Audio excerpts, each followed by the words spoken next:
அழகான மாலை நேரத்தில் இப்படி ஒரு அற்புதமான ஆண்டு விழாவை ஏற்பாடு செய்த முன்னாள் மாணவர்களுக்கும் பள்ளி நிர்வாகத்திற்கும் ஊர் பொதுமக்களுக்கும் மற்றும் மாணவர்கள் பெற்றோர்கள் அனைவருக்கும் மற்றும் சிறப்பு விருந்தினர் அனைவருக்கும் முதல்ல வணக்கத்தை தெரிவித்துக் கொள்கிறேன்.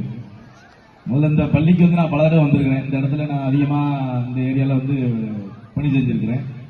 அதிகமான நேரம் இந்த பள்ளிக்கு வந்திருக்கிறேன். ஆனா இப்படி ஒரு தோற்றத்தில் இந்த பள்ளி இன்னைக்கு தான் பாக்குறேன். நான் உள்ள நுழையும் போது கூட ஃபங்க்ஷன் சொன்னாங்க. ஸ்கூல் ஃபங்க்ஷன் எந்த இடத்துல வச்சுன்னு தெரியல, ஏதோ கல்யாண வீடு மாதிரி இருக்கு. அதிகமான லைட்ஸ், அதிகமான கல்யாண வீடுகளே தாண்டுற அளவுக்கு ஒரு தனியார் பள்ளியை விட அதிகமான லைட்ஸ் போட்டிருக்காங்க. அப்போ ஒருவேளை நம்ம தான் இடம் எதுவும் மாறி வந்துட்டோமா அப்படின்னு பாக்குற அளவுக்கு ஒரு சிறப்பான ஏற்பாடு முன்னாள் மாணவர்களும் ஊர் கமிட்டியும் சேர்ந்து அழகா பண்ணியிருக்கிறாங்க. முதல்ல அவங்களுக்கு எனது வணக்கத்தையும் நன்றியும் தெரிவிச்சுக்கிறேன். ஏன்னா இப்படி ஒரு சிறப்பான ஆண்டு விழாவை அரசு பள்ளியில நான் எங்கேயும் பார்த்ததில்லை. அதுவும் அவங்க சொல்ற மாதிரி தொடர்ந்து 57வது ஆண்டு விழா